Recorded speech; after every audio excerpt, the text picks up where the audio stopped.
It's all yours. Fantastic. Thank you, Roland. And good evening to everyone. Welcome to tonight's meeting of the Finance Committee of the Newark Board of Education on this Wednesday, March 9th. And the committee chair, Colin Hostin, joined by my colleague, Diana Carpio, and the finance team, Dasmani and Kristen Carsmith, and our tech support, Roland. Thank you. We're going to go ahead and get started tonight by reviewing the minutes. We might need 3 board members for this, right? Why don't we table the minutes for now? Is that okay with you, Diana? Yes, that's fine. Thank Okay.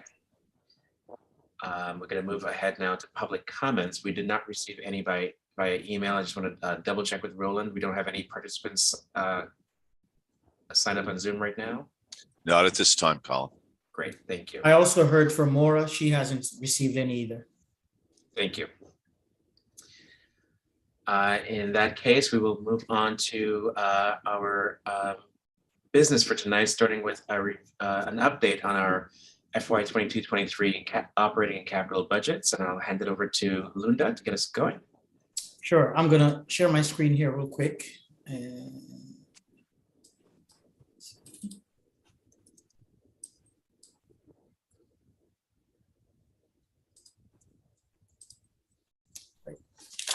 Can you see my screen?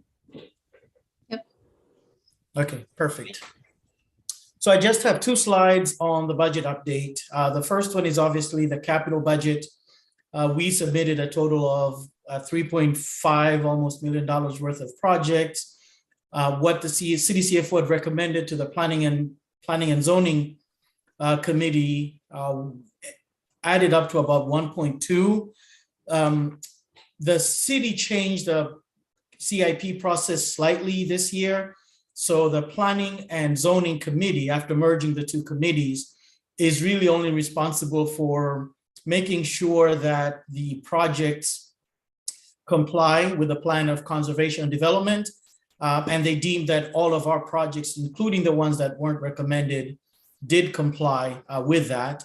So their recommendation in terms of dollar allocation did not change from the city CFO. So this is an old slide. I haven't updated it, but basically the planning committee recommendation would be the same as the city CFO recommendation at the 1.2. So the next step in this process is that, and they met on Thursday and issued that recommendation.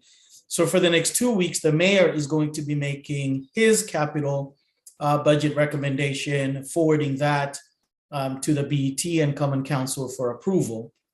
So this is just by way of update. I have had conversations with the superintendent because in the past, we and any other department for that matter would have had another opportunity to speak to their projects directly, either to the Planning Commission or to the BET. With a change this year, that opportunity is not there.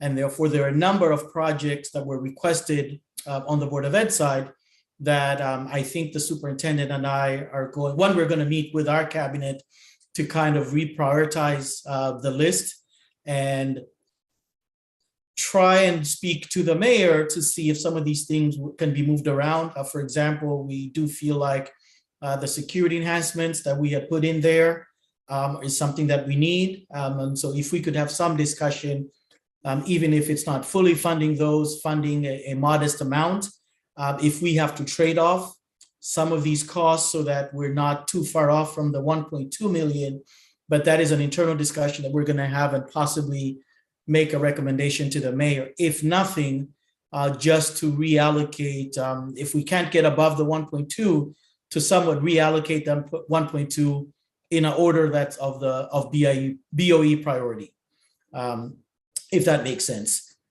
So we're going to be having that discussion, and I think once we have that, we have a cabinet meeting tomorrow morning. We may be reaching out to members of the Board of Ed to kind of facilitate and help us in that effort as well, in just having that conversation with the counterparts at the city to see what does get funded this year. We're also trying to understand, as we shared with you, the fuel tank replacement. This was replacing oil tanks at our schools, and there's a schedule. We've been doing, I believe, 3 a year, and there were 3 scheduled to be replaced. this plan, I believe we were replacing tanks at Wolf Pit and West Rocks. I don't recall what the other school was, but just to get a better understanding, if it's not funded this year, what's the plan? What's the plan around that? So we just want to have some additional discussions with the mayor in terms of these priorities for the Board of Ed. So that's where we are on the capital budget. And then obviously on Sorry, the, Linda, go ahead. sorry, Yes. just to clarify. So are you saying that the process has changed so that the new Planning and Zoning Commission cannot make changes to this, the CFO recommendation except to remove any items that do not conform to the POCD? That's my understanding. I had a long conversation with Steve Kleppen. I also talked with Steve Ferguson, who's the chair of the capital committee of the planning and zoning, who oversees this process. And that is my understanding. And so essentially what they did with the capital budget that they received was just to one, identify which projects complied with the POCD and highlighted some priority projects. I believe on this list of Board of Ed projects, they singled out the technology at $500,000 as a priority amongst what the CDCFO had recommended. But you're right, Colin, they did not make any additions or deletions to the projects that were recommended by the CDCFO. Is it? I thought there was an opportunity to go before the BET to make that case again. Is that not the case, or is that a change? That's been changed. I see. What I understood is that the BET at this point is only focused on the operating budget and not the capital budget. And so at this point, the only place we would go is directly to the mayor, so that it's included in his recommendation to the BET, because he forwards his recommendation to the BET before the BET makes a recommendation. So he comes first. I see. Okay, great. Wow. And he makes his recommendation, I believe, by March 22nd. If I looked at the March 22nd or 23rd. So there's about another 10 days or so before the mayor forwards his recommended capital budget request to the BET and council, which is different from prior years. Very different. Okay. Yes. No, thank you. And then on the operating budget, I mean, we're all aware that at this point, the initial cap that's been set by the council does allow the BET to provide 4.5% increase, which would meet the base budget increase that was approved by the Board of Ed. Obviously, the council doesn't direct line item funding, but I think it's practice. They've kind of indicated how to allocate between the city and the Board of Ed. The mayor and the superintendent have had additional conversations regarding funding the Sono incubator. I think the mayor, and he also mentioned this during the BET meeting when we presented our budget, that he was in favor of funding it. They're exploring options for doing that. It may be by way of perhaps special appropriation beginning July 1 of next year, which would be similar to what the city did when we had that 3-year funding for SPED development. And so we had, I think it was the 1.2 over 3 years. The Board of Ed funded the initial 1.2, and then the city funded an additional 1.2 over 2 successive years by way of special appropriation rather than the initial including it in the base budget that's approved. I did have conversation with the city CFO yesterday because the mayor and the superintendent had a discussion and just provided some additional insight on the incubator and how they would go about funding it. Obviously, it is the city's, it's at their discretion how they do it, rather it's whether they include it in the base and we would get a 5.1% increase this year, or they do the 4.5 and then they agree or they indicate that they'll do the additional by special appropriation. But so far, that's kind of where we are. We will know more when the BET makes their final vote next week. There is a public hearing of the BET on the 22nd as well. And then I believe a couple of days after that, they approve a line item and then take it to the council for their final cap setting. So those are the two updates I wanted to share with you on the budget, on the capital and on the operating budget side.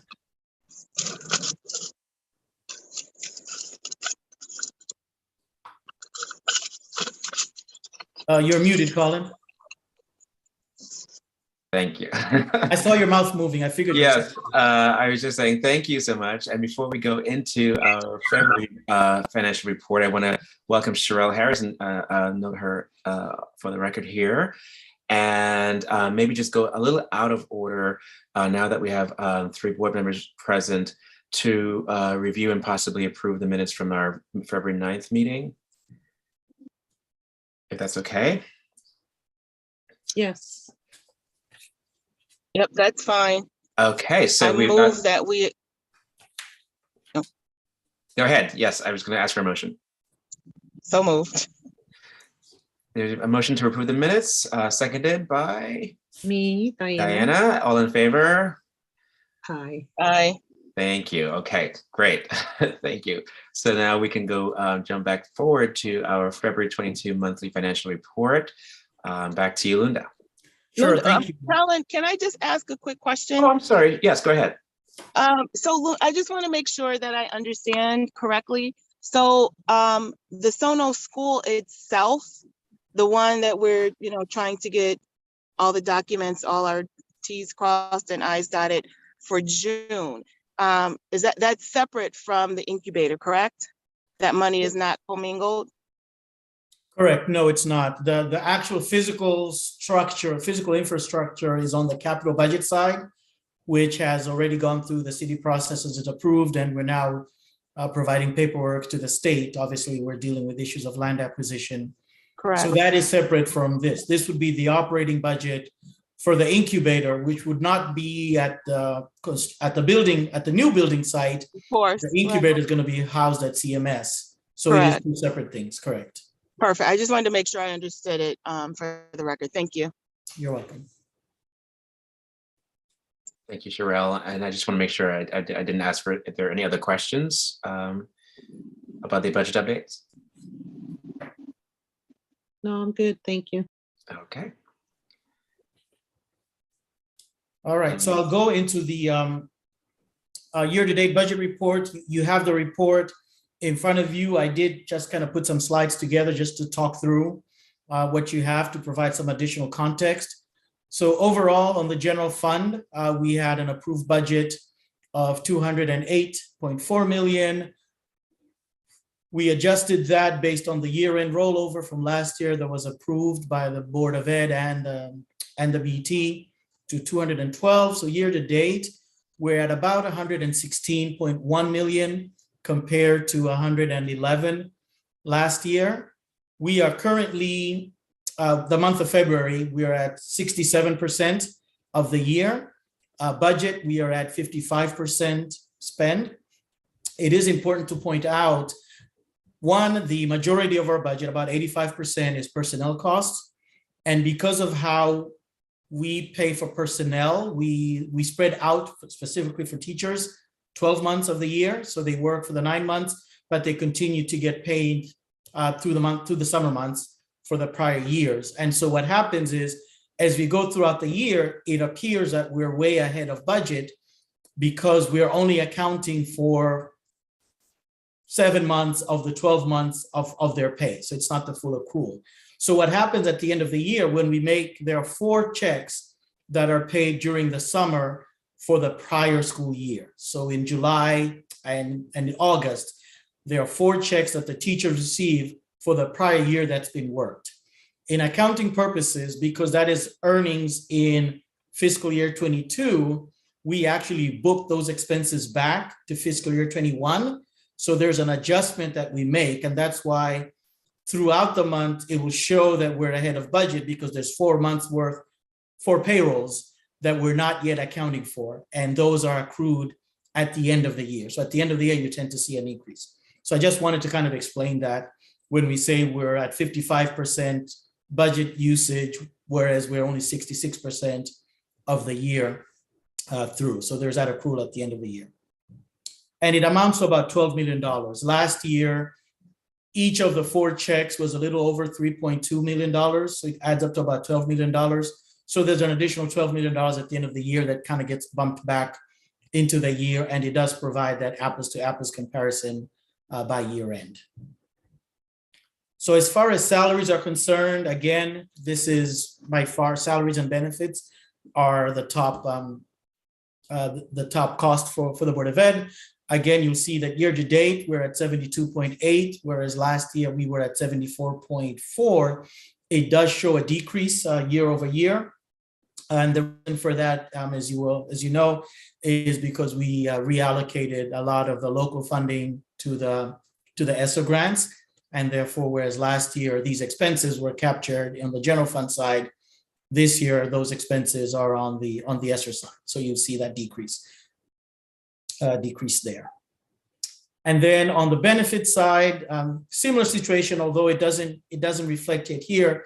What we do on the benefit side is the same thing as we did on the salaries. However, we make those benefit adjustments at the end of the year. So right now, even though some of these salaries are paid out of the grants, currently the benefits are still hitting the local budget, but by year end, we will make that adjustment where we will move these expenses out. So that's why it's kind of showing that disconnect. I think what we'll try and do is perhaps make that adjustments early on in the year so that when we're looking at this chart, the story is similar to the story on the salary side. And if you have any questions, feel free to interrupt me as I walk through these. Professional technical services, these are expenses that are paid on behalf of employees. These amounts are not included in gross salaries. So this would include things like our substitute teachers. Right now, we have an outside contract that we're using to recruit because the country is having challenges in doing that. So those are some of the things that are included in this element. And so that's why you're seeing a slightly higher amount year to date in professional technical services compared to last year, because this is the first year that we're actually using an agency to recruit for substitute teachers. And therefore those expenses are paid out of professional technical services and not out of salaries, because we're paying the third party who in turn is paying the substitute. So it's essentially going through an agency to make those payments. Property services, these are just expenses related to upkeep of the properties and the facilities that we have. Year over year, you see that there's a slight increase this year compared to last year. The increase here is this year, we transitioned our custodial services. Again, similar to what we did with similar story to the substitute teachers, is now our janitorial services is paid through a contract as opposed to being on city payroll. And so we're seeing an increase on property services primarily because of those janitorial contracts, but there's an offsetting decrease on the salary side because they're now contracted work as opposed to payroll related. And then we do have some increases for school instruments and equipment cleaning that we've taken on this year now that we're going back to full in-person schooling. So that's what's driving that increase. Other services include, and the big driver here is this year, as I mentioned, due to the supply chain issues, we had quite a number of teaching technology purchases that we weren't able to get through last year. So that was part of the rollover this year. And so those expenses, although we made the orders in last fiscal year, we did not receive the goods until this fiscal year. So the auditors had us account for those in the year that the services were paid for. And so that's what's driving. But the source of this money was unused funds from last year that we rolled over into this year. So that's why you're seeing these other services driving that up as well. Additionally, we do have some additional expenses related to special ed tuition. We are seeing an increase this year in out-of-district tuition as well.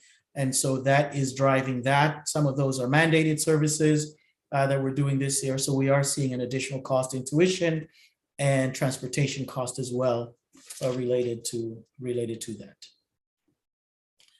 Supplies and materials, actually, I flipped that. The technology you purchased was actually under supplies and materials. That's what's driving this increase. That's why you see almost double the amount, is because we had quite a number of supply technology equipment that was ordered last year because of supply chain, didn't get delivered till this fiscal year. And the auditors essentially told us we had to book it in the year that the goods was received. And that's what's driving that. Equipment purchases are relatively level compared to where we would be last year. There is a modest increase. This is largely driven just by the price and the different types of equipment that we're buying this year. But again, there's not a big variance between last year and this year. I think by year end, we'll be closer to where we were last year as far as equipment purchases this year. And then other objects is basically everything else. The biggest driver here is we had some one-time COVID expenses last year. That's why you see that. Last year, this time we were almost at $250,000, whereas this year we're only at 130. So those were one-time expenses incurred last year that we're not seeing this year. And that's why we're seeing a decrease year to date relative to last year. So this is the last slide on the general fund. Just for your information, I also provided just a slide on the grant funding side and then one on the food services side. On the grant funding side, as you'd expect, we are seeing higher grant expenses this year, largely because we did receive those ARPA and ESSER grants this year. We've also transitioned those teaching expenses from the local side to the grant side. So naturally, we are seeing a higher grant expenses this year. But we also have a number of one-time expenses this year: furniture, outdoor classrooms, all of those things that are paid out of the grants are hitting this year's budget, and hence you're seeing that increase this year. And the final slide, this is just, again, informational. The food services fund, we are seeing a slight increase this year relative to last year, just in terms of getting the buildings ready and equipped during COVID with additional spacing and so forth. But that's really where we are with the year-to-date budget. You do have the narrative report where I've provided basically the same information in detail just for your reference, and you can always go back to that. I'd be happy to answer any questions that you may have on the monthly financials at this point.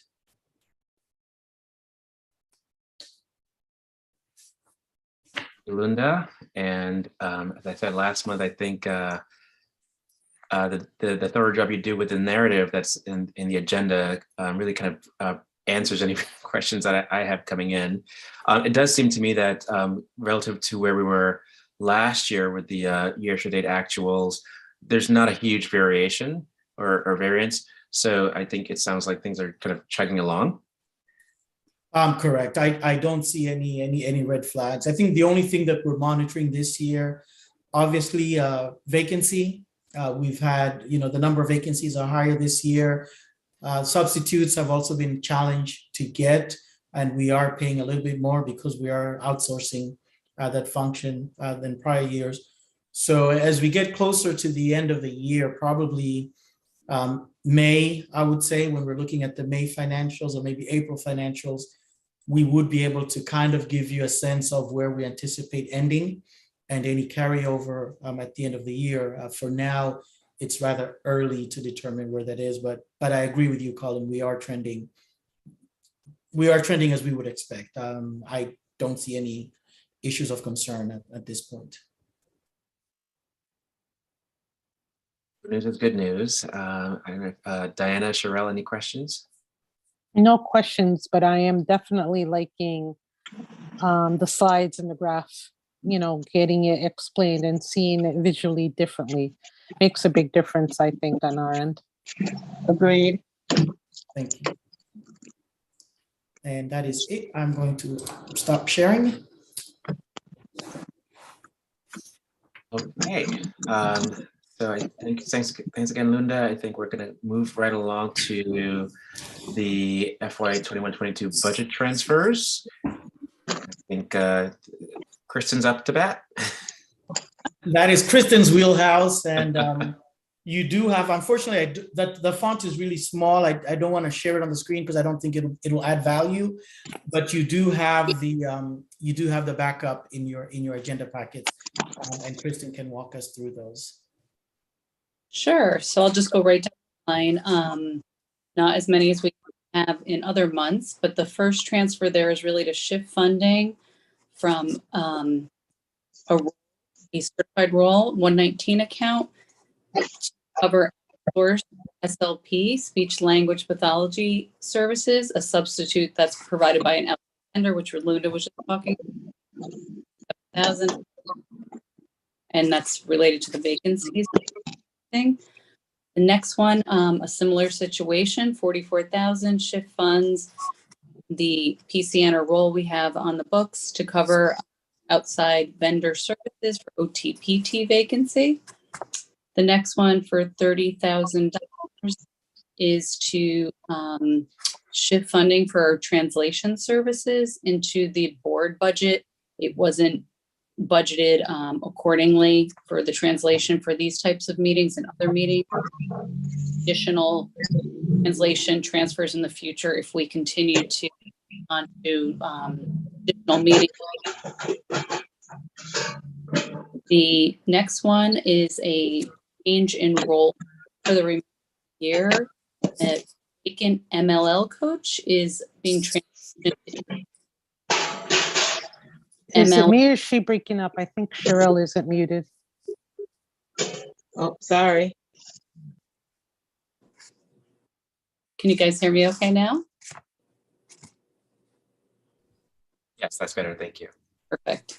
So the next one is a transition in role from an MLL coach to an MLL educational administrator. And Kristen, actually, sorry, if I can just jump in. As you're going down, maybe we can ask you questions about any individual line item as you go back.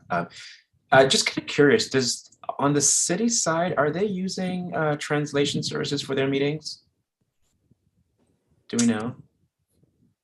I'm not sure. I believe so, but I'm not 100% sure. We can look that up. Okay. It depends on the meeting, because I think I was at the last meeting and they were not. I believe the mayor apologized that there wasn't a translator, and that was something that they were going to work on at the last meeting. Okay. Were you about economies of scale? Is that why you're That's asking? exactly why I asked Kristen. I was like, if they're paying for translation and we're paying for translation, we might be able to find some savings there. So I could reach out to Henry if as they embark on getting those services. And Thank see you. if we could work together. Yeah. Any other questions to date or up to this point, or should I keep going? Lunda, may I just ask if you speak to Henry, can you also include the library as well? Because we were planning to use the same translator service too. Okay, I can do that. Thank you.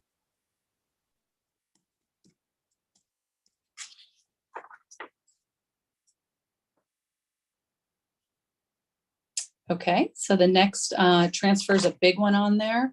People are in principals and schools have been waiting for this one, so they're going to be pretty happy about this. So I can explain it in detail. Really, it was the 0.5% enrollment holdback that was done in previous years. At one point, it was 1%. It's 0.5% here, and the total amount is close to $500,000. Why you're only seeing $294,073 as the budget transfer is it's because we take the actual enrollment as of a point in time, which was January enrollment, and we compare it to the projected enrollment, and then we see what each school has as their holdback, and then this is just the plus and minuses in order to give each school the appropriate amount of holdback funding due to their variance versus the demographer's projection. Tell me if that makes sense or if you have any questions on that.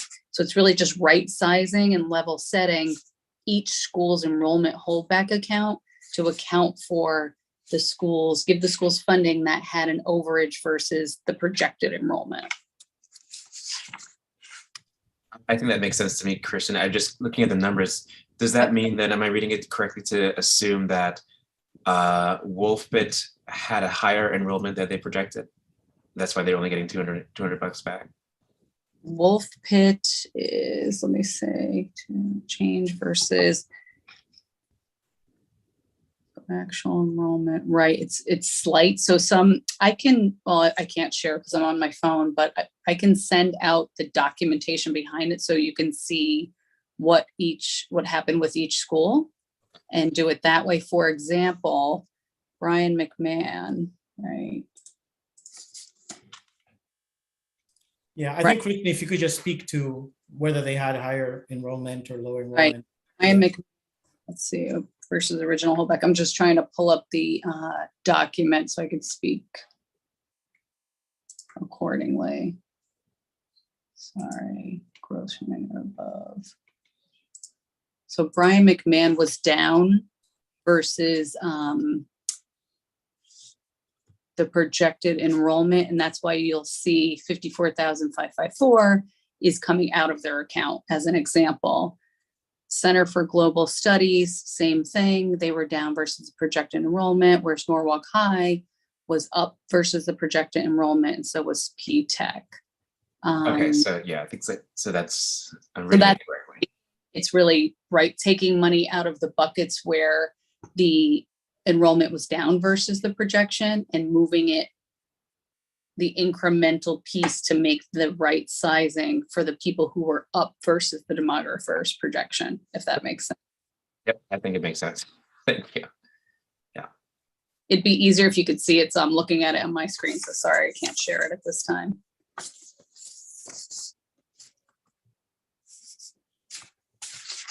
No, I think it makes sense. Like I was just kind of reading it. It looked like so that schools like Norwalk High or Wolfbridge were slightly or to varying degrees above the demographer's projections, and that's why some of those monies are going to right size their budgets.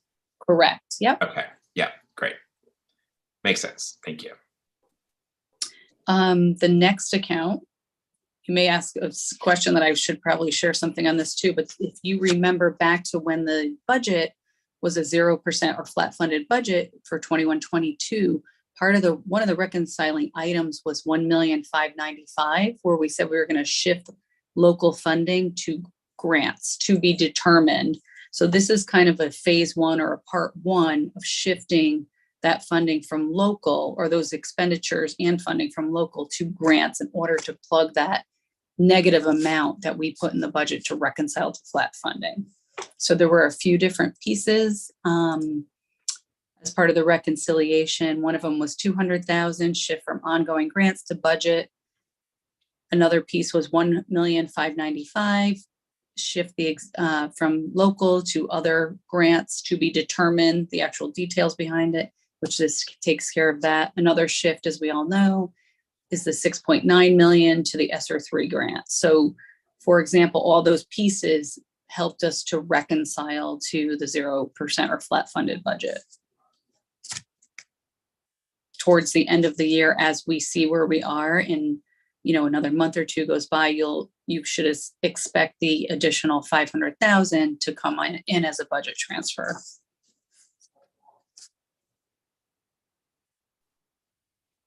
You have the narrative continues here, and just Kristen, we may not know this at this time, but the grants that these funds are being shifted to, do we know if these are ongoing grants, or are we going to have to kind of readdress these next year?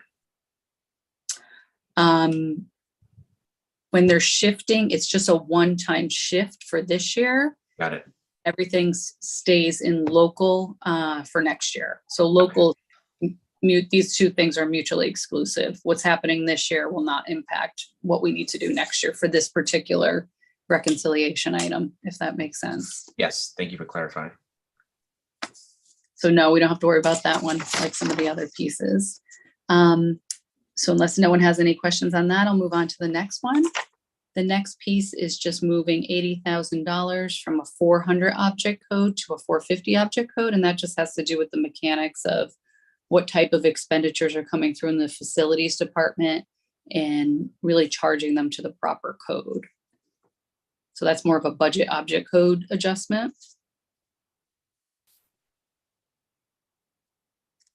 And then finally, the last piece on there has to do with teacher funding.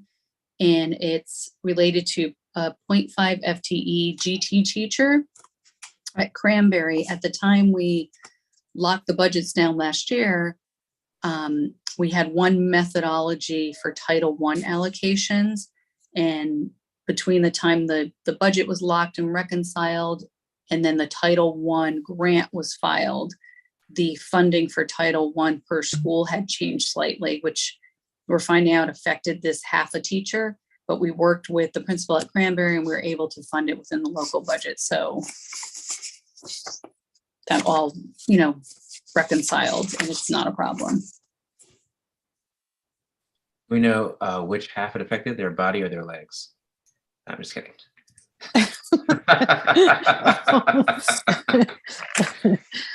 Oh, thank you for the we laugh. gotta laugh. Okay, great. Thank you so much, Kristen. Any other questions about the transfers, Diana, Sherelle? No. Okay. Good. Nope, I'm okay. I'd like to have a motion to approve these for the full board. Motion. Thank you. Seconded by Sherelle. Second, yeah, All in favor? aye. Aye. Excellent. Thanks again, Kristen. Thanks again, Linda. Thank you. And that's a short and sweet. That takes us to the end of our agenda tonight. So again, thanks for steering the ship and keeping us steady.